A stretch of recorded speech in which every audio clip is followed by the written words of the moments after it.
Hello నమస్తే. నేను journalist Srinivas. ఈరోజు న్యూస్ ఛానల్స్ ముందుగా సాక్షి పేపర్లో వచ్చిన వార్తలు చూద్దాం. అవినీతి నిత్య సత్యమైందట. తల్లి బిడ్డ ఎక్స్ప్రెస్ సేవల కాంట్రాక్ట్ అస్మదీయుడికి కట్టబెట్టినందుకు అమాత్యుడి స్కెచ్.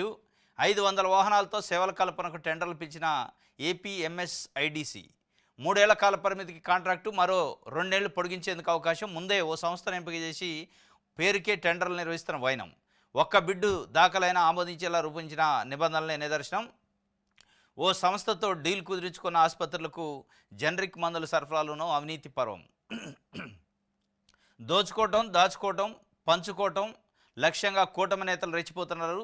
అస్మదీయులకు కాంట్రాక్టులను కట్టబెట్టడం, అందిన కాడికి దోచుకోవడమే పనిగా పెట్టుకున్నారు. ఈ క్రమంలో కీలక శాఖకి చెందిన అమాత్యుడి అవినీతి నిత్య సత్యంగా మారిందన్న ఆరోపణలు వెలువెత్తున్నాయి. కోట్ల విలువ చేసే కాంట్రాక్టులపైన కన్నేసిన ఆయన ముందే కొన్ని సంస్థలతో డీల్ కుదిరించుకొని వాటికి పనులు కట్టబెట్టేలా పావులు కదుపుతున్నారు. ఇందులో భాగంగా గర్భిణులు, బాలింతలను ఆసుపత్రులకు ఇంటి వద్దకు తరలించే కాంట్రాక్ట్ను అస్మదీయుడికి కట్టబెట్టడానికి స్కెచ్ వేసినట్టు తెలుస్తుంది. ప్రస్తుతం సేవలు అందిస్తున్న సంస్థ కాంట్రాక్ట్ గడువు ముగియడంతో ఏపీఎంఎస్ఐడిసి కొత్తగా టెండర్లను ఆహ్వానించింది. మొత్తం 500 వాహనాలతో 3 ఏళ్ల కాల పరిమితితో టెండర్లను పిలిచారు. కాంట్రాక్ట్ పరిమితి ముగిశాక మరో 2 ఏళ్లు పొడిగించేలా ఒప్పందం అట. 500 వాహనాలట. గర్భిణీ స్త్రీలని డెలివరీకి హాస్పిటల్కి తీసుకుపోయే బాధ్యత, డెలివరీ అయిన తర్వాత తల్లి బిడ్డలు మళ్ళీ ఇంటి దగ్గర చేర్చే బాధ్యత కోసం 500 వాహనాలతోని ఒక స్కీమ్ ఉందట. తల్లి బిడ్డల్ని తీసుకుపోయే స్కీము. దానికి సంబంధించి కాంట్రాక్టు 500 వాహనాలు ఒకే వ్యక్తి ఉంటుంది. ఒకే టెండర్ ఒక సంస్థకు సంబంధించిందే. టెండర్ వేస్తారు. టెండర్ వేసే ముందే దానికి సంబంధించి ఒక క్యాబినెట్లోనే ఒక ముఖ్యమంత్రి, అంటే ముఖ్య శాఖ మంత్రి, దానికి సంబంధించిన శాఖ మంత్రి, కీలకమైన మంత్రి అట. ఆ కీలకమైన మంత్రి ఒప్పందం చేసుకుంటాడు. ఎవరినైతే ఆయన పెట్టాలనుకుంటుండో టెండర్లో కాంట్రాక్టర్ని, ఆ కాంట్రాక్టర్తో ముందే ఒప్పందం చేసుకొని కమిషన్లు మాట్లాడుకొని ఫార్మాలిటీ కోసం టెండర్లు వేస్తారు. ఫార్మాలిటీ కోసం ప్రొసీజర్ ఫాలో అవుతారు తప్ప వాళ్ళకి తెలిసి ఎవరిని పెట్టాలి, ఎవరిని పెడతాం అనేది. ఒక్క టెండర్ బిడ్ వచ్చినా కానీ దాన్ని యాక్సెప్ట్ చేయటం. జనరల్గా ఏంటంటే ఒకటి వస్తే యాక్సెప్ట్ చేయరు. పోటీ ఉండాలి, కంపల్సరీ కాంపిటీషన్ ఉండాలి. కానీ ఒకటి వచ్చినా కానీ యాక్సెప్ట్ చేసే పద్ధతిలో తీసుకొని వాళ్ళకు అప్పచెప్పే కార్యక్రమం. దాంట్లో కూడా 3 సంవత్సరాల డ్యూరేషన్. ఒక టెండర్ దక్కించుకున్న తర్వాత 3 సంవత్సరాలు సర్వీస్ ఇవ్వాలి. 3 సంవత్సరాల టెండరు కాంట్రాక్ట్ ఒప్పందం ఉంటుంది. ఆ 3 సంవత్సరాల తర్వాత ఇంకో 2 సంవత్సరాలు ఎక్స్టెన్షన్ చేసుకునే అవకాశాన్ని కూడా అందులో ప్రొవిజన్ పెట్టారట. అంటే దీని అర్థమైంది, ఏదో ఒక రకంగా వాళ్ళకి కావాల్సిన కాంట్రాక్ట్ సంస్థకి ఆ కాంట్రాక్ట్ని, ఆ పనిని అప్పచెప్పడం, దాని నుంచి క్విడ్ ప్రోకో పద్ధతిలో అది ఇచ్చినందుకు ఏదో ఒక రూపంలో లబ్ధి పొందే కార్యక్రమం స్పష్టంగా కనపడుతుందట. ఈ అవినీతి నిత్య సత్యం, నిత్య కృత్యం లెక్క జరుగుతుందట. ఇక అసలు జనరిక్ మెడిసిన్లు కూడా, అంటే గవర్నమెంట్ హాస్పిటల్కి సరఫరా చేసే మెడిసిన్స్ ఉంటాయి కదా, దాని కాంట్రాక్ట్ కూడా ఇదే పద్ధతి అట. కనీసం పేద ప్రజలకు అందించే వైద్యానికి సంబంధించి, మెడిసిన్కి సంబంధించి దాంట్లోనన్నా అవినీతి ఆపండి. ఏ రాజకీయ పార్టీ అయినా కావచ్చు. రాజకీయ పార్టీ ఏదైనా అవినీతి చేసే దాంట్లో కూడా కొంచెం అన్న మానవత్వ విలువలు, మానవత్వ దృక్పథం ఆలోచించండి. పేద ప్రజలు నమ్మకంతో హాస్పిటల్కి వస్తారు. వాళ్ళకి సరఫరా చేసే, వాళ్ళకి ఇచ్చే మందులు కూడా నకిలీ కథ స్టార్ట్ అయితే, ఎందుకు నకిలీ అంటే జనరిక్ మందులు సరఫరా చేసే కాంట్రాక్టర్తో నువ్వు క్విడ్ ప్రోకో చేసుకుంటే మరి వాడు పూడ్చుకోవాలంటే నకిలీ సరఫరా చేయాలి. మీకు ఇచ్చే లంచాలు పూడ్చాలంటే, మీకు ఇచ్చే లంచాలు రికవరీ చేసుకోవడానికి మళ్ళీ ఆ సంస్థ, ఆ కంపెనీ నకిలీ మందులు సరఫరా చేయాలి. అవి వేసుకొని పేద ప్రజలు చనిపోవాలి. మరి దేనికి రాజకీయాలు చేసేది? మాట్లాడితే ప్రతి రాజకీయ నాయకుడు, ప్రతి రాజకీయ పార్టీ ప్రజాసేవ కోసమే మేము పుట్టును, మేము ఉన్నదే దానికి అంటారు. ఇక ఇట్లాంటి లాలూచి పనులు చేసేది. పేద ప్రజలకి సరఫరా చేసే మందుల్లో కూడా లంచాలు తీసుకునే పరిస్థితి. ఇప్పటికే చంద్రబాబు నాయుడు గారి ప్రభుత్వం 17 ప్రభుత్వ మెడికల్ కాలేజీలని, దాంట్లో దాదాపు 8ని ప్రైవేటు పరం చేసే కార్యక్రమం.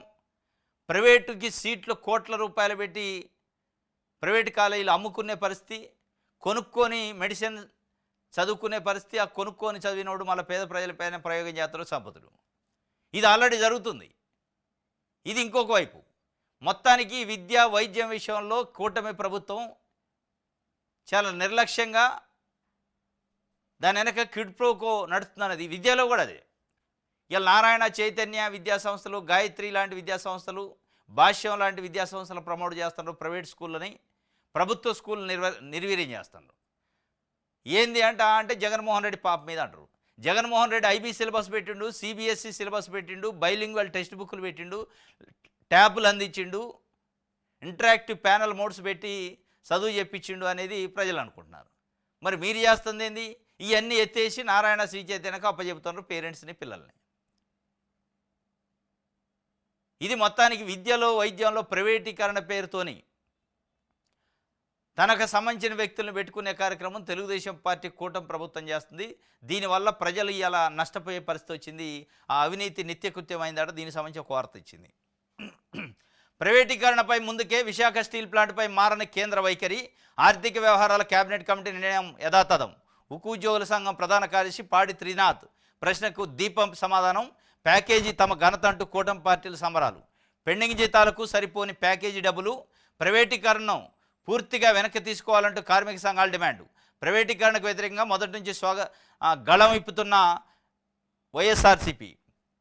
విశాఖ స్టీల్ ఫ్యాక్టరీ పైన ప్రైవేటీకరణ ఆపాలి అని చెప్పి దాంట్లో పనిచేసే కార్మికులు కొన్ని సంవత్సరాల నుంచి అక్కడ నిరసన, ధర్నాలు, అనేక కార్యక్రమాలు చేస్తున్నారు. దానికి వ్యతిరేకంగా ప్రైవేటీకరణకు వ్యతిరేకంగా చంద్రబాబు నాయుడు గారు, పవన్ కళ్యాణ్ గారు అధికారంలో లేనప్పుడు ప్రైవేటీకరణ మేము నిలబడి అడ్డంగా ఆపుతాం అన్నారు. ఇలా వాళ్ళిద్దరూ మద్దతు ఇస్తున్న ఎన్డీఏ ప్రభుత్వం అక్కడ ఉంది కేంద్రంలో. ఆగిందా ప్రైవేటీకరణ? అంటే 11,400 కోట్ల రూపాయల ఒక ఆర్థిక ప్యాకేజీ ఇచ్చారు. ఆ ప్యాకేజీతోని చంద్రబాబు నాయుడు గారు, పవన్ కళ్యాణ్ గారు చంద్రబాబు నాయుడు గారిని మోసే పత్రికలు గానా బజానా చేసినాయి. ఇదిగో చూశారా, చంద్రబాబు నాయుడు గారు వచ్చిండు, అయిపోయింది, ఆగిపోయింది ప్రైవేటీకరణ, అందుకే డబుల్ ఇంజన్ సర్కారు ఉండాలి, విజన్ ఉన్న నాయకుడు ఉండాలన్నారు. కేవలం ప్యాకేజీ ఇస్తేనే. ఆ ప్యాకేజీ దేనికోసం? మళ్ళా పెండింగ్ ఉన్న జీతాలు ఇవ్వటానికి. అది కూడా సరిపోలేదట. సంబరాలు చేశారు.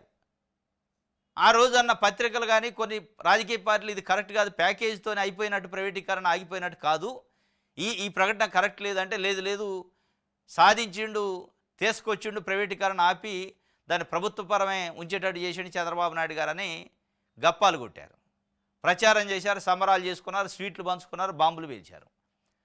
ఇలా ఉద్యోగ సంఘాల, కార్మిక సంఘాలకు సంబంధించిన ఒక నాయకుడు సంబంధిత శాఖకు లెటర్ పెట్టిండు ఆర్టీఐ కింద.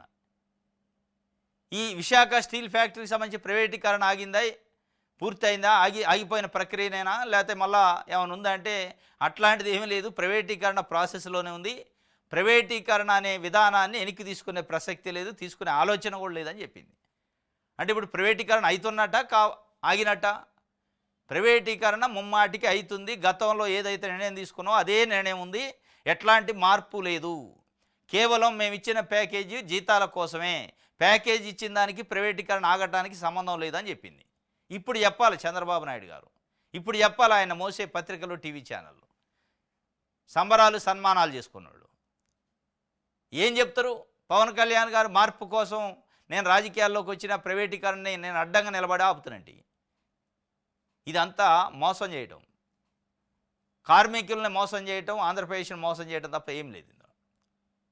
ఏదో ఒక రకంగా మాయమాటలు చెప్పడం తప్ప ప్రైవేటీకరణ ఆపే సత్తా కానీ, ఆపే ఆలోచన కానీ, ఆపే ధైర్యం కానీ, కేంద్ర ప్రభుత్వాన్ని పోయి ప్రైవేటీకరణ ఆపండి అని మోడీని అడిగే దమ్ము, ధైర్యం కానీ చంద్రబాబు నాయుడు గారు ఉన్నట్టు అనిపించలే.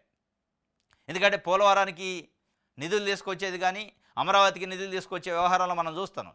కేవలం అప్పులు ఇస్తేనే సంబరాలు చేసుకునే పరిస్థితి. స్పష్టంగా విశాఖ స్టీల్ ఫ్యాక్టరీ ప్రైవేటీకరణ ఆగట్లేదని కేంద్రం చెప్పింది. ఇప్పుడు ఆంధ్రప్రదేశ్లో ఉన్న పొలిటికల్ పార్టీలు ఏం ఉద్యమం తీసుకుంటే చూడాలి. వైఎస్ఆర్సీపీ వాళ్ళు మేము మొదటి నుంచి దానికి వ్యతిరేకంగానే ఉన్నాం, ప్రైవేటీకరణ ఆపడానికి గళం ఇప్పుతున్నాం అంటున్నారు. ఆ గళం ఏదో ఇప్పుడు వాళ్ళు ఇప్పాలా?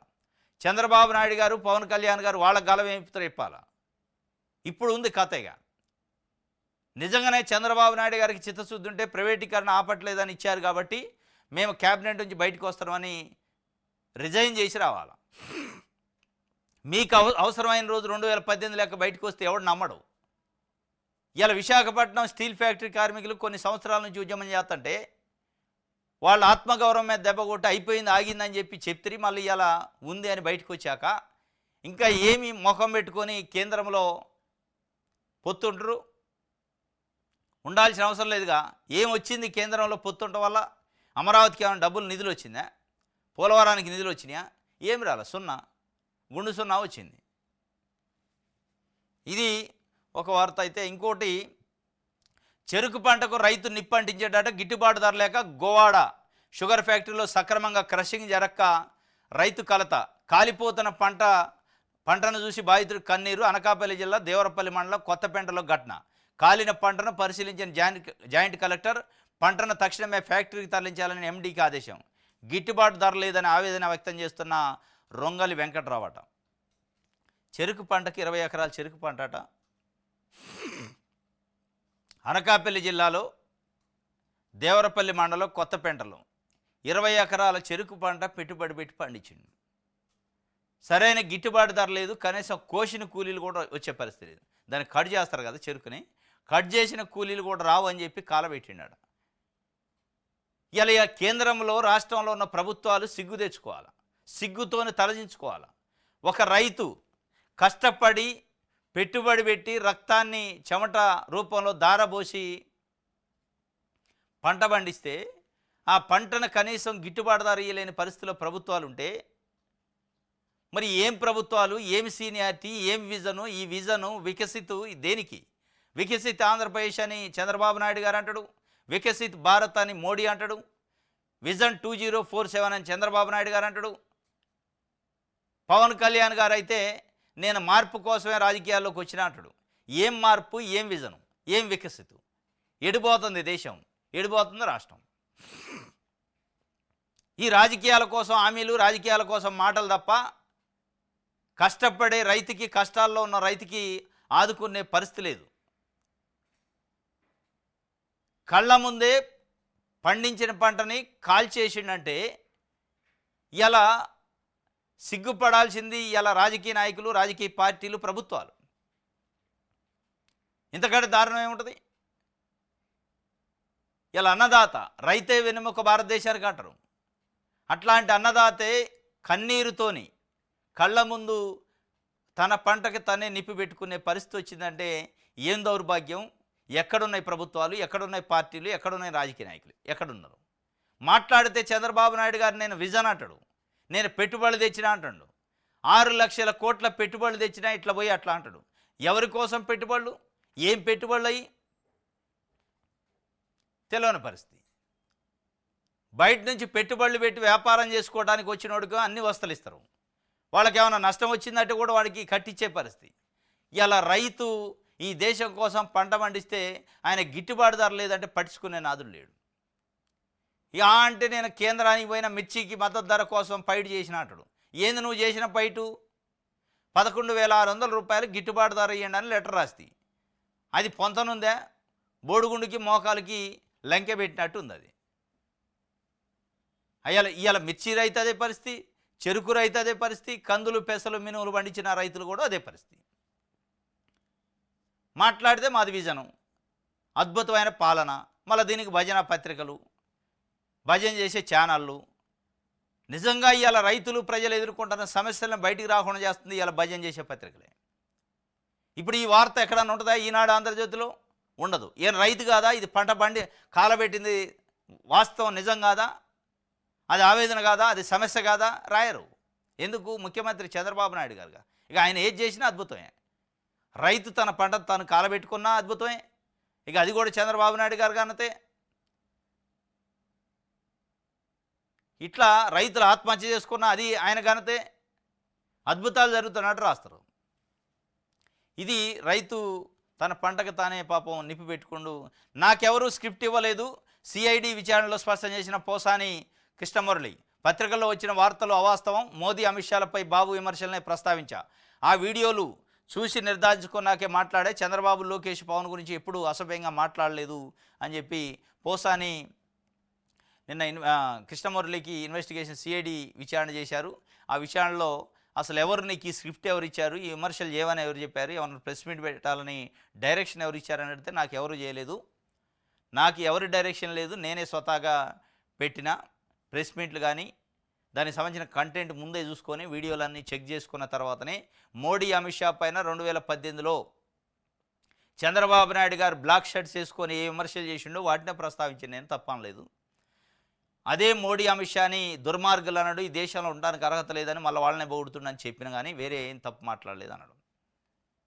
కానీ ఇదే అంశం పని ఇలా ఈనాడు ఆంధ్రజ్యోతి ఏం చెప్పినాయి, సాక్షి పత్రిక చెప్తేనే నేను ప్రెస్ మీట్ పెట్టినా, సాక్షి పత్రిక సంబంధించిన సిబ్బందే నాకు అన్నీ దానికి సంబంధించిన ఫీడ్బ్యాక్ పంపేది, కంటెంట్ పంపేది అని చెప్పినట్టు రాశారు.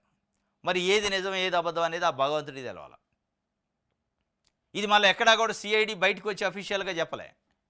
వీళ్ళేమో అసలు నాకు స్క్రిప్ట్ ఎవరు ఇవ్వలేదని సాక్షి పేపర్ రాస్తే ఈనాడు ఆంధ్రజ్యోతి స్క్రిప్టు సాక్షి పేపర్ వాళ్ళే ఇచ్చారని రాశారు.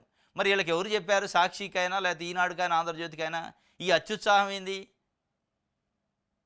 రాజకీయ పార్టీలా మీరు లేకపోతే పత్రికలా అనేది తెలవని పరిస్థితి. అచ్చు రాజకీయ పార్టీల పాంప్లెట్ లెక్క, రాజకీయ పార్టీల కార్యకర్తల లెక్క రాస్తుంది ఇలా ఆంధ్రజ్యోతి ఈనాడు పత్రిక. ఇటు సాక్షి చూస్తే ఎట్లాగో వైఎస్ఆర్సీపీది. వీళ్ళకి ఎవరు చెప్పలే, సిఐడి ఆఫీసర్ బయటకు వచ్చి మేము ఈ అడిగినాం ఇది చెప్పిండని చెప్పలే. ఇక దానికి ఏంది, అత్యంత విశ్వసనీయ సమాచారం అంటారు. ఈ విశ్వసనీయ సమాచారం ఇప్పుడు సాక్షి ఆంధ్రజ్యోతి ఈనాడు రాసినాయి కదా, ఆ విశ్వసనీయ సమాచారం కృష్ణమురళిని ఇంకా 4 రోజులు జైల్లో ఉంచుతారా, బయటికి పంపిస్తారా, అది ఇంపార్టెంట్ కాదు. ఇవాళ ఆయన చెప్పేది ఇంపార్టెంట్ కాదు, ఆయన చెప్పిన క్లిప్పింగ్లో వీడియోలో ప్రెస్ మీట్లు ఇంపార్టెంట్ కాదు. ఇక్కడ 20 ఎకరాల చెరుకు రైతు తన పంటకు తను నిప్పు పెట్టుకొని కన్నీళ్లతో ఉంటే ఆ వార్త రాయలేయాల ఆంధ్రజ్యోతి ఈనాడు. ఏం జర్నలిజం, ఏం వార్తలు, ఏం విలువలు, ఎవరి కోసం మీరు వార్తలు రాతరు అంటే ఇవాళ రైతులు పడుతున్న ఆవేదన, వాళ్ళు పడుతున్న కష్టాలు, సమస్యలు, గిట్టుబాటు ధర సమస్య కాదు. ఎందుకు అవి రాస్తే చంద్రబాబు నాయుడు గారికి బ్యాడ్ అవుతుంది. మీ ఇంటెన్షన్ చంద్రబాబు నాయుడు గారిని ప్రొటెక్షన్ చేయటం. కానీ పోసాని కృష్ణమురళి గురించి రాశారు. రైట్, ఇది సాక్షికి సంబంధించి. దిశ పేపర్ చూద్దాం. వాట్సాప్ పాలన ఓ సక్సెస్ స్టోరీ, ప్రభుత్వం అంటే భవనాలు కాదు సేవలు గుర్తుకు రావాలి. వాట్సాప్ పాలన ఓ సక్సెస్ స్టోరీ అట. మరి వాస్తవ పాలన, వాట్సాప్ పాలన 4 రోజులు అయింది పెట్టి సక్సెస్ స్టోరీ అని మీరు అనుకుంటారు. వాస్తవ పాలన ఎట్లా ఉంది? మీరన్న సూపర్ 6, మీరు చెప్పిన తల్లికి వందనం, మీరు చెప్పిన రైతు భరోసా ఏమైనాయి వాటి గురించి? అది కదా ప్రజలు అడుగుతుంది. మీరు ఎవరు అడిగిన వాట్సాప్ పాలన పెట్టి అద్భుతం అని మీకు మీరే సక్సెస్ స్టోరీలు చెప్పుకుంటే మీరే ఎగ్జామ్ రాస్తారు, మీరే వాల్యుయేషన్ చేస్తారు, మీరే మార్కులు వేసుకుంటారు. ఇలా ప్రజలు చెప్పాల్సింది వాట్సాప్ పాలన కాదు, వాస్తవంగా పాలన ఎట్లుందో చెప్పాలి. వాస్తవ పాలన ఎట్లుందో, మీరు అన్న హామీ లేని, మీరు చెప్పిన షూరిటీ లేనిది, గ్యారంటీ లేనిది ఇలా జరుగుతుంది. దాని గురించి చెప్పండి. రైట్, ఇది బెడ్షీట్లో కాళ్ళు చేతులట. అనకాపల్లి మండలంలో గుర్తు తెలియని మహిళ దారుణ హత్య, అతురాలి వివరాల సేకరణకు పోలీసులు యత్నాలు, దుండగుల కోసం ముమ్మరంగా గాలింపు. బెడ్షీట్లో జుట్టారట మొత్తం డెడ్ బాడీని, ముక్కలు ముక్కలు చేసి, కాళ్ళు చేతులు ముక్కలు చేసి. అనకాపల్లి జిల్లాలో నిన్న ఒక మహిళ శవం దొరికింది. ఇవాళ పవన్ కళ్యాణ్ గారు కానీ, వంగలపూడి అనిత గారు కానీ, చంద్రబాబు నాయుడు గారు కానీ ఎక్కడైనా స్టేట్మెంట్లు ఇస్తే ఏం చెప్తారంటే, మహిళలపైన దాడులు జరిగితే అదే ఆఖరి రోజు చేసినోడికి అంటారు. రోజు ఏదో ఒక ఏరియాలో ఎక్కడో ఒక దగ్గర మహిళలపైన ఆకృత్యాలు, హత్యలు, అత్యాచారాలు జరుగుతున్నాయి. ఒక్కడ మాట్లాడు. అనకాపల్లి జిల్లాలో ముక్కలు ముక్కలు చేసి బెడ్షీట్లో చుట్టి ఆడబడేసిపోయారట. ఇక ఎతుకుతారు, దుండగలను పట్టుకుంటారు, ఒక 2 రోజులు 3 రోజులకు పట్టుకుంటారు, మీడియా ముందు పెడతారు, అయిపోయి. అసలు ఎందుకు జరుగుతుంది ఇది? దీనికి ఆపటానికి ఏంది దాడులను అనేది చూసే పరిస్థితి లేదు. ఇది ఒక ప్రొసీజర్ లెక్క జరుగుతుంది. నిన్న అది జరిగింది. రైట్, ఇది దిశకు సంబంధించి. ఆంధ్రజ్యోతి చూద్దాం. ఇక ఆంధ్రజ్యోతిలో ఎక్కడా ఉండదు ఆ వార్త లేదు. ఏదో రైతు చెరుకు పంటను తగలబెట్టుకున్న వార్త రాయరీళ్ళు రాస్తే ఏమైంది, చంద్రబాబు నాయుడు గారికి బ్యాడ్నే అవుద్ది. వాళ్ళు రైతులు ప్రజలు కాదు వాళ్ళకి కావాల్సింది. ఇవాళ చంద్రబాబు నాయుడు గారిని ప్రొటెక్షన్ గన్మెన్ లెక్క, ఒకవైపు ఈనాడు, ఒకవైపు ఆంధ్రజ్యోతి, ఒకవైపు TV5, ఇంకొక వైపు ABN ఛానల్, ఈటీవీ గన్నులు పట్టుకొని ఉన్నాయి. ఆయన మీద ఈ గోలకుండా చూస్తున్నారు. ప్రజలు కాదు వాళ్ళ ఎజెండా, ప్రజలు కాదు, ప్రజల సమస్యలు కాదు, ప్రజలే కాదు, ప్రభుత్వాలు కాదు, వ్యవస్థ కాదు, వ్యవస్థలో ఉన్న రుగ్మతలు కాదు, ఇవన్నీ కాదు. కేవలం సామాజిక వర్గం, ఆయన వాళ్ళు నమ్ముకున్న పార్టీ, వాళ్ళు నమ్ముకున్న నాయకుడికి ప్రొటెక్షన్ ఇవ్వటం అన్నట్టే ఉంది తప్ప ఏం లేదు ఇందులో. స్కూళ్ళు సవాళ్ళట బడులకు దూరంగా పిల్లలు. పరీక్ష హాల్లో కాదు వలస వెళ్ళి పొలంలో 10 పరీక్షలు రాయాల్సిన చేతులతో మిర్చి కోతలు. రాష్ట్రంలో అన్ని రంగాల్లో వృద్ధిలో పరుగులు పెడుతుంటే పాఠశాల విద్య మాత్రం ఒకంత తిరోగమనంలో పయనిస్తుంది. ఏ రంగాల్లో వృద్ధిలో ఉంది? అన్ని రంగాల్లో వృద్ధిలో పరుగులు పెడుతుందట. ఏడ పెడుతుంది పరుగు? ఏమో మాకు ఎవరికి కనపడలే, ఆంధ్రజ్యోతికి కనపడుతుంది. అన్ని రంగాల్లో వృద్ధిలో పరుగు పెడుతుందట. మరి పరుగు పెడితే చెరుకు తోట ఎందుకు గాలబెట్టుకోండు? 20 ఎకరాల చెరుకు తోట రైతు కళ్ళ ముందే కాల్చుకొని కన్నీరు పెట్టిండు. మరి ఆ వృద్ధి దాంట్లో లేదా? ఆయన ఏమన్నా తెలవక పెట్టుకుండా, డబ్బులు ఎక్కువై పెట్టుకుండా, ఎంజాయ్ కోసం పెట్టుకుండా నిప్పు? అన్ని రంగాల్లో వృద్ధి పరుగులు పెడుతుందట. పాఠశాల విద్య మాత్రం ఒకంత తిరోగమనంలో పయనిస్తుంది. ప్రభుత్వ ప్రైవేట్ రంగాల్లో విద్యాలయాల్లో ఏటా ఎంతో కొంత సంఖ్యలో చదువుకునే విద్యార్థులు పెరగాల్సి ఉండగా దానికి భిన్నంగా వీరి సంఖ్య తగ్గుతుంది. ప్రాథమిక స్థాయిలో కొత్తగా చేరే విద్యార్థుల సంఖ్య తగ్గుతుంటే ఆశ్చర్యకరంగా పై తరగతులకు వెళ్లాల్సిన వారు చదువులకు దూరం అవుతున్నారు. దీనికి గత ప్రభుత్వ నిర్ణయాలకు తోడు జనానాల సంఖ్య తగ్గడమో కారణమని తెలుస్తుంది. ఇది ఆంధ్రజ్యోతి ఇంటెన్షన్ అనేది దెబ్బతీసిన వైసీపీ ప్రభుత్వ ప్రయోగాలు. దీనికోసం ఆ వార్త రాశారు. ఇలా స్ట్రెంత్ తగ్గిందట. ఆ స్ట్రెంత్ కూడా ఎట తగ్గిందో చూడండి. ఏడుంది? రాష్ట్రంలో పాఠశాల విద్యలో చేరే విద్యార్థుల సంఖ్య తగ్గుముఖం పడుతుంది. 2023-24 విద్యా సంవత్సరంతో పోలిస్తే 2024-25లో 2,63,094 మంది విద్యార్థులు తగ్గిపోయారు.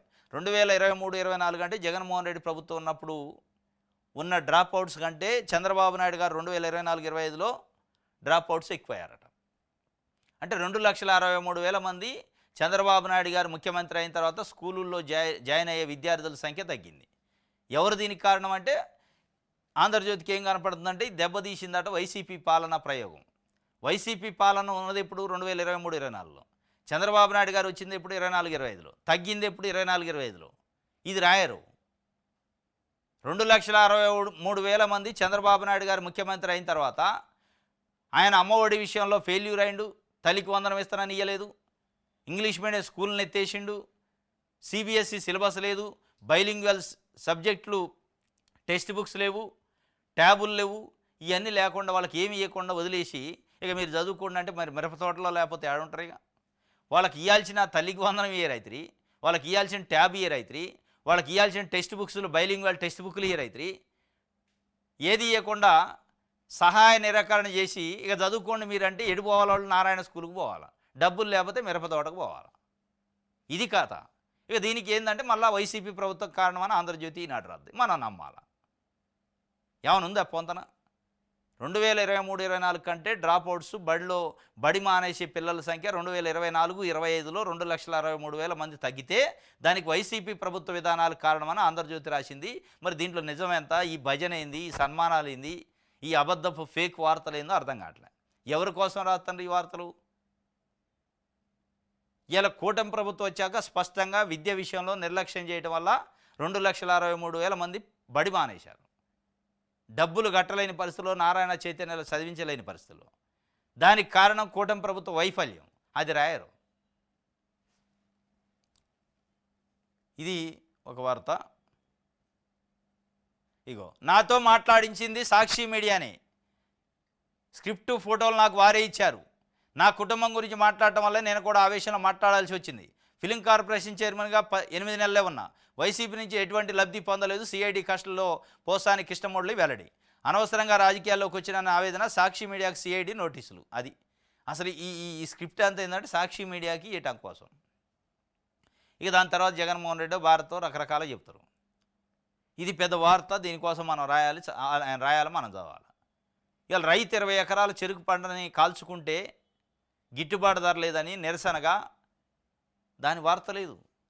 సిఐడి లోపల గదిలో 4 గోళ్ల మధ్యలో ఏం చెప్పిందో వీళ్ళు చూసి వచ్చినట్టు రాశారు. సాక్షి పత్రిక చెప్తే నేను ప్రెస్ మీట్ పెట్టాను, లోపల కృష్ణమురళి చెప్పిండు సిఐడికి. మాకు విశ్వసనీయంగా తెలిసింది, మేము లోపల మైకులు పెట్టినాం, లేకపోతే బల్లల కింద దాక్కొని నిన్నాం అన్నట్టు రాశారు. ఈ వార్తలు, ఈ జర్నలిజం ఏం కథ అర్థం కావట్లే. అసెంబ్లీలో అరకు కాఫీ స్టాల్ను ప్రారంభించి డిప్యూటీ సీఎం పవన్ కాఫీ అందజేస్తున్న సీఎం చంద్రబాబు, పక్కన స్పీకర్ అయ్యన్న పాత్రుడు ఒకరికొకళ్ళు కాఫీ అందజేసుకుంటున్నారు. అరకు కాఫీ అసెంబ్లీలో. వీళ్ళే ఈడ మంచిగా నవ్వుకుంటూ సరదాలు చేసుకుంటుంటే చెరుకు రైతు ఆయన పంటని ఏడ్చుకుంటూ కాలబెట్టుకుండు. ఏమైనా ఉందా? ఈయన మార్పు కోసం నేను రాజకీయాల్లోకి వచ్చినంటే ఏం మార్పు అంటే అరకు టీ, అరకు కాఫీ చంద్రబాబు నాయుడు గారి చేతుల మీదకు తీసుకుంటే ఆయనకు నవ్వు వస్తుంది పాపం. మరి ఇలా గిట్టుబాటు ధర లేక మిర్చి రైతులు, చెరుకు రైతులు ఇబ్బంది పడుతున్న రైతులు ఏం చేయాలి? మీ నవ్వును చూసి నవ్వుకోవాలనా, ఏడవాలా? ఎవడన్నా అసెంబ్లీలో మాట్లాడినోడు ఉండా? ఇలా మిర్చికి గిట్టుబాటు ధర లేక ఇలా గుంటూరు మిర్చి మార్కెట్ యార్డ్లో కొన్ని వేల మంది రైతులు ఇబ్బంది పడుతున్నారు. ఎవరన్నా ఒక్క సభ్యుడు మాట్లాడిన వాళ్ళు ఉండరా? మాట్లాడరు. ఏందేందో పనికిరాని వీరుడు సూర్యుడు చంద్రబాబు నాయుడు గారు అని ఒక ఆయన, వీరుడు సూర్యుడు పవన్ కళ్యాణ్ గారు అని ఇంకొక ఆయన, ఈ భజన తప్ప. రైట్, ఇది ఆంధ్రజ్యోతికి సంబంధించి Andhra Prabha. Sunita Williams team return వచ్చింది. తెల్లవారుజామున 3:27 భూమి మీదకి చేరిక. ఫ్లోరిడా సముద్ర జలాల్లో crew 10 Dragon landing. Return journey క్షణక్షణం పర్యవేక్షించిన నాసా శాస్త్రవేత్తలు. ఉత్కంఠకు తెర. సునీత పూర్వీకులు గ్రామంలో సంబరాలు. సునీత భారత్కు రండి అని చెప్పి ప్రధాని మోడీ లేఖ రాసిండు. సునీత విలియమ్స్ టీం మొత్తం ఈరోజు తెల్లవారుజామున 3:27 ల్యాండ్ అయ్యారు. ఫ్లోరిడా సముద్ర జలాల్లో క్రూ 10 అనే డ్రాగన్ క్యాప్సిల్ దాంట్లో దిగారు. మొత్తం వ్యామగాములు సక్సెస్ఫుల్గా అయితే దిగారు. వీళ్ళు 2024 జూన్ 5 నాడు పోయారు. జూన్ 5 నాడు పోయి జూన్ 13న రిటర్న్ రావాలి. వాస్తవంగా వాళ్ళ షెడ్యూల్ అది. అక్కడ పోయిన తర్వాత అక్కడ ఫ్యూయల్ కంప్రెసర్లో ఏదో ప్రాబ్లం వచ్చిందట. అంటే దాంట్లో ఫ్యూయల్ వస్తుంది కదా, ఆ ఫ్యూయల్ కంప్రెసర్లో ప్రాబ్లం వచ్చి అక్కడనే చిక్కుకొని పోయారు. ఐఎస్ఎస్లో అంతరిక్ష కేంద్రంలోనే ఉన్నారు 9 నెలల నుంచి. 2024 జూన్ 5 నుంచి ఈ రోజు వరకు, అంటే దాదాపు 9 మంత్స్ అయింది. 9 మంత్స్ నుంచి అక్కడనే ఉన్నారు. ఇక మొత్తానికి అమెరికా ప్రభుత్వం, యుఎస్లో ఉన్న గవర్నమెంటు, అక్కడ ఉన్న అంతరిక్ష పరిశోధన నిపుణులు అందరూ కలిసి తంటాలు పడి మొత్తానికైతే తీసుకొచ్చారు. 9 నెలల పాటు తీవ్రమైన ఇబ్బందులు పడ్డారట. తిండికి, హెల్త్కి రకరకాల ఇబ్బందులు అయినప్పటికీ సక్సెస్ఫుల్గా అయితే వచ్చారు. వాళ్ళకి ఇప్పుడు అనేకమైన ఆరోగ్య సమస్యలు కూడా వస్తాయని, రేడియేషన్ ప్రాబ్లము, క్యాన్సర్ ప్రాబ్లమ్స్, ఊపిరితిత్తుల ప్రాబ్లమ్స్ రకరకాలుగా వచ్చే అవకాశం ఉంది. నరాలు, నాడీ వ్యవస్థ దెబ్బతినే అవకాశం ఉందనేది అంటే వైద్య నిపుణులు కూడా చెప్తున్నారు. సరే, ఏదేమైనా వాళ్ళకు మెరుగైన వైద్యం అందిస్తారట. మొత్తానికి సక్సెస్ఫుల్గా, అంటే చాలా అనుమానాలు ఉన్నాయి. అసలు తిరిగి వస్తారా రారా, ఏమవుతుంది అనేది ఒక టెన్షన్ వాతావరణం ఉంది. నాసా శాస్త్రవేత్తలు క్షణక్షణం పర్యవేక్షించి తీసుకొచ్చారు. ఈరోజు తెల్లారుజామున 3:27 వచ్చింది. దాని విజువల్స్ కూడా సోషల్ మీడియాలో ట్రోల్ అవుతున్నాయి. సముద్ర జలాల మీదకి క్యాప్సిల్ రూపంలో ఉంటుంది వాళ్ళు వచ్చింది. ఆ క్యాప్సిల్ రూపంలో పారాషూట్లతోని స్పీడ్ని తగ్గించుకుంటూ దింపేసి అక్కడ నుంచి మళ్ళీ ఒక స్టీమర్ పంపించి దాంట్లో తీసుకొచ్చారు బయటికి. ఈ మొత్తానికైతే సక్సెస్ఫుల్. భారత ప్రధాని మోదీ గారు లెటర్ రాసిండు సునీత విలియమ్స్, భారతదేశానికి రండి, మీరు ఇంత పెద్ద ఘనత సాధించారని. ఎందుకు? ఆమె గుజరాత్ స్టేటు, ఆమె మూలాలు. ఇక్కడ నుంచి వాళ్ళ తండ్రి ఇక్కడ పుట్టి పెరిగింది. 1957లో యూఎస్కి పోయిన డాక్టర్ ఆయన. ఇక అక్కడే సెటిల్ అయ్యింది, అక్కడే పిల్లలు, అక్కడనే పెరిగారు. వాళ్ళ తండ్రి మూలాలు ఇక్కడ. కాబట్టి ఇక్కడికి రండి అని చెప్పి, ఎక్కడైతే ఆమె పుట్టి పెరిగింది, ఆమె పూర్వీకుల ఊరు ఏదైతే ఆ ఊర్లో కూడా నేను సంబరాలు చేసుకున్నారట. రైట్. నేడు బిల్గేట్స్తో ఉన్నత భేటీ అట. ఢిల్లీలో సీఎం బిజీ. విద్య, ఆరోగ్యం, వ్యవసాయ రంగాలపై చర్చ. పలు ఒప్పందాలు చేసుకున్న రాష్ట్ర ప్రభుత్వం. చంద్రబాబుతో పాటు హాజరు కానున్న డిప్యూటీ సీఎం పవన్. ప్రధాని మోదీతోనూ సీఎం, డిప్యూటీ సీఎం సమావేశం. అమరావతి పునర్నిర్మాణ పనుల ప్రారంభోత్సవానికి ఆహ్వానం. కేంద్ర మంత్రులు అమిత్ షా, నిర్మలాతోనూ భేటీ. ఢిల్లీలో చంద్రబాబు నాయుడు గారు బిజీగా ఉండట. ఏంటంటే ఆ బిల్గేట్స్తో సమావేశం. ఇవాళ బిల్గేట్స్తో పవన్ కళ్యాణ్ ఇద్దరు చంద్రబాబు నాయుడు గారు సమావేశం అయిన తర్వాత మోడీని కూడా కలుస్తారట. ఏంటంటే అమరావతి పునః ప్రారంభోత్సవానికి ఆహ్వానించడం. మరి ఇందులో నిజంగానే అమరావతి బిల్గేట్స్ అయినా ఇంకేమైనా రాజకీయాలు మాట్లాడడానికి వేరే ఇద్దరు కలిసిపోయారు. రాజకీయాలు, పదవుల పంపిణీలు, పార్టీలలో పదవుల పంపిణీలు, ఒక్కొక్క పార్టీ నాయకులు ఎట్లా వ్యవహరిస్తున్నారు, ఇవన్నీ ఇంకేమైనా మాట్లాడే నామినేటెడ్ పోస్టులు ఇవన్నీ ఉన్నాయి. ఇవి కూడా మాట్లాడే అవకాశం ఉన్నట్టుంది. మొత్తానికైతే వెళ్ళారు. ఈ మంత్రివర్గ విస్తరణ కూడా ఉంది. ఆ విస్తరణ దానిపైన కూడా అక్కడ పర్మిషన్ తీసుకొని రావాలా చంద్రబాబు నాయుడు గారు. ఎందుకంటే ఆయన చేతులు లేదు ఇవాళ. రైట్.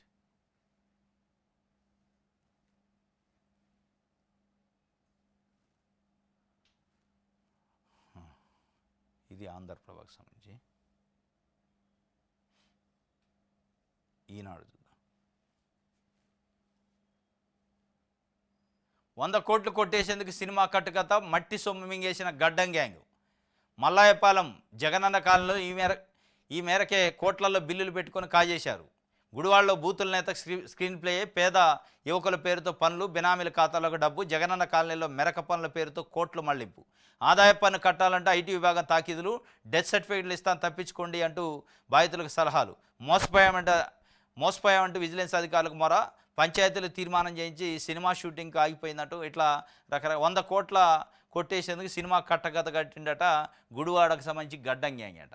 అంటే కొడాలి నానికి సంబంధించి వాళ్ళు చెప్తుంది అనేది. ఇక్కడ డైరెక్ట్ పేరు రాయలేదు కానీ గుడివాడ బూతుల నేత స్క్రీన్ ప్లే అని ఆయన పేరు ఇండైరెక్ట్గా చెప్పారు. ఇది రాశారు వార్త. ఇవాళ ఈనాడులో, ఆంధ్రజ్యోతులు లేదిందా చూసినా, ఈనాడులో కూడా రైతు 20 ఎకరాలు చెరుకు పంట గాలబెట్టుకుంటే దానికి సంబంధించి వార్త లేదు.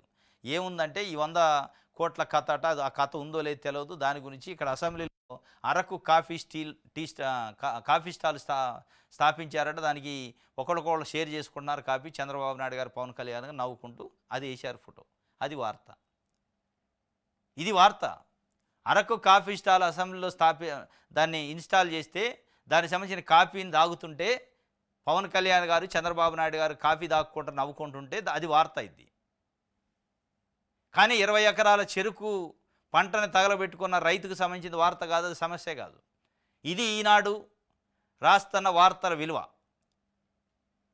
ఇగో ఇట్లుంది. ప్రజా సమస్యలపైన వాళ్ళకున్న కన్సర్న్ కానీ, వాళ్ళకున్న విలువ కానీ, ప్రభుత్వాలను కాపాడే, పార్టీలను కాపాడే, కొన్ని పార్టీలని కొన్ని ప్రభుత్వాలను కాపాడే ప్రయత్నం కానీ ఏ మేరకు ఉందో ఈ రెండింటికి పోల్చుకుంటే వాళ్ళు అన్నిటికంటే ప్రయారిటీగా వాళ్ళ సామాజిక వర్గానికి సంబంధించిన నాయకుడిని కాపాడుకునే పనిలోనే ఉన్నారు.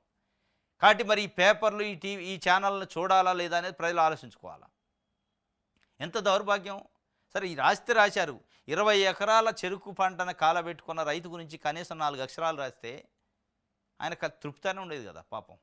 ఆయన కంటినీరు గార్చినందుకు విలువనే ఉండేది. మీరు రాసిన వార్తకి ఏది లేదు. కబడ్డీ పోటీలు, ఫోటోలు దిగింది, ఈ రాశారు.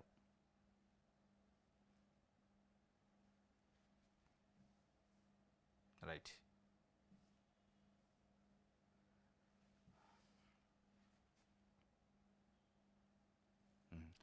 ఇదేం పోలిక. కుంభమేళాను దండి యాత్రతో పోల్చిన ప్రధాని మోదీ, ప్రతిపక్షాల ఆగ్రహం, దద్దరిల్లిన లోక్సభ నేటికి వాయిదా. పార్లమెంట్లో మోడీ గారిని ప్రతిపక్షాలు అడిగినాయి. కుంభమేళాలో తొక్కిసలాట జరిగి 100 మంది చనిపోయారు, దానిపైన ఒక ప్రకటన చేయండి అంటే ఇది దండి సత్యాగ్రహ యాత్ర అంటుండట. అంటే మనుషులు చనిపోతే దాని గురించి ప్రకటన చేయండి, ఏం లోపమని అడిగితే ఇది దండి సత్యాగ్రహ దండి యాత్రతో పోల్చిండంటే మరి ఏమనుకోవాలి? దండి యాత్ర అయింది, కుంభమేళాలో తొక్కిసలాట అయింది, ఏమైనా సంబంధం ఉందా అని ఇదేం పోలిక ప్రధానమంత్రి గారు అని ప్రతిపక్షాలు ఆగ్రహం వ్యక్తం చేసినట్ట. నువ్వు ఆగ్రహం వ్యక్తం చేయి, ఏదైనా చేయి. ఆయన ఒక ముని లెక్క, ఒక ఋషి లెక్క మాట్లాడాలనుకున్నప్పుడు మాట్లాడాలను అనుకున్నదే మాట్లాడతారు. మనం కోరుకున్నది, ప్రజలు అడుగుతున్నది మాట్లాడదు. అదే మన్ కీ బాత్ అంటారు. ఆయన మనలో ఉన్న బాతుని చెబుతారు తప్ప ప్రజల మనలో ఉన్న బాతుని అడగడు. ప్రజల మనసులో ఉన్న ఆవేదనని, ప్రజల మనసులో ఉన్న సమస్యని వినే ప్రయత్నం మోడీ గారు ప్రధానమంత్రి అయిన తర్వాత చేయట్లే. కేవలం ఆయన అనుకున్నది ఏందో చెప్తా ఉంటాడు. మోగ భాష లెక్క, రేడియోలో యాంకర్ చెప్పినట్టు అటు వచ్చేది వింటాం తప్ప మనం చెప్పేది ఉండదు. ప్రభుత్వం అంటే ఎట్టుండాలి? ప్రజల యొక్క సమస్యలను తెలుసుకోవాలి, వాళ్ళకి ఏదైనా వివరణ ఇవ్వాలి. అట్టుండదు. ఓ ప్రభుత్వం చెప్పాల్సింది చెప్పుకుంటూ పోవడమే ప్రధానమంత్రి గారు. దాన్నే మన్ కీ బాత్ అనడు. ప్రజలు ఏం అడుగుతున్నారు? పబ్లిక్ మనలో ఏముందో, అంటే మనసులో ఏముందో అది తెలుసుకోండి, దాని ప్రకారం పరిపాలన చేయండి అంటారు. కుంభమేళాలో తొక్కేసలాట జరిగింది ఏంది అని ప్రధానమంత్రి గారిని అడిగితే అది దండి యాత్ర అంటే ఏం అడుగుతున్నారు, ఏం కోరుకుంటున్నారు, మీరు ఏం చెప్తున్నారు? ఏం పోలిక అది?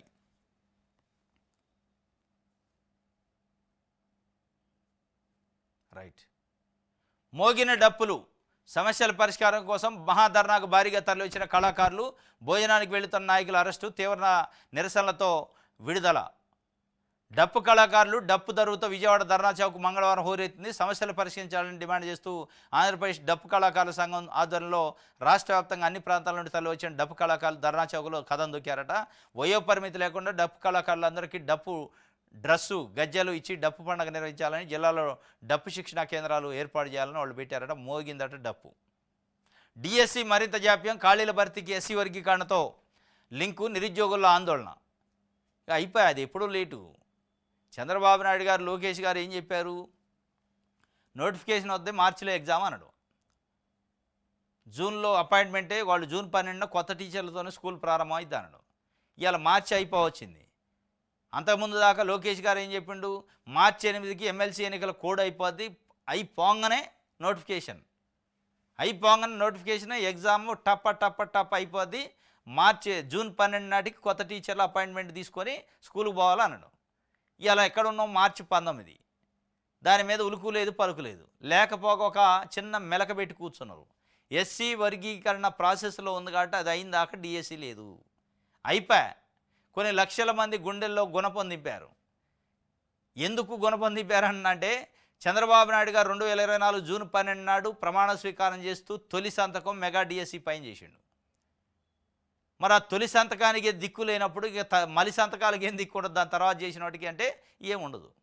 తొలి సంతకం చేసిన దానికే ఇవాళ 8 నెలలు 9 నెలలు అయింది, దిక్కు దివానం లేదు, అది ఎప్పుడు జరిగితే తెలియదు.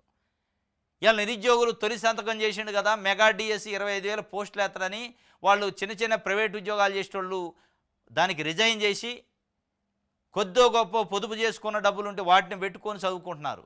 కొంతమంది అప్పులు తెచ్చి చదువుకుంటున్నారు. నిరుద్యోగులు అప్పులు తెచ్చి వాళ్ళు పొదుపు చేసుకున్న సొమ్ముని కూడా పెట్టి చదువుకుంటున్నారు. పెళ్ళిళ్ళు కాను, పెళ్ళిళ్ళు అయితే డిఎస్సి అయితే అని చూస్తారు. వాళ్ళ ఆవేదన, వాళ్ళ బాధ వర్ణాతీతం పాపం. వాళ్ళకి ఇలా రాజకీయాలతో లింక్ పెట్టి మెగా డిఎస్సి అని చెప్పి ఓట్ల కోసం, సీట్ల కోసం దగా డిఎస్సి చేశారనేది వాళ్ళు మాట్లాడుకుంటున్నారు. ఇది తప్పనిసరిగా దగా డిఎస్సియే. అది మొదటి సంతకం కూడా మెగా డిఎస్సి కాదు, దగా డిఎస్సి సంతకం అనేది ఇలా స్పష్టంగా ప్రూవ్ అవుతుంది. అది ఈ డిఎస్సి మరింత జాప్యం అయింది. దానికి వర్గీకరణతో లింక్ పెట్టారు కాబట్టి అది కాదు. ఆ వర్గీకరణ ఇప్పుడు కాదు, అది కాదు కాబట్టి ఇది కాదు. అయిపోయాయి. మెగా డిఎస్సి లేదు, మను లేదు, ఉటిదే. ఆ మొదటి సంతకం ఉటిదే. ఇదంతా ట్రాష్ అన్నట్టు. ఇది ప్రజాశక్తి సమితి. ఎస్, ఇది ఈరోజు న్యూస్ అనాలిసిస్. రేపు తాజా వార్తలతో తిరిగి కలుసుకుందాం. Thank you.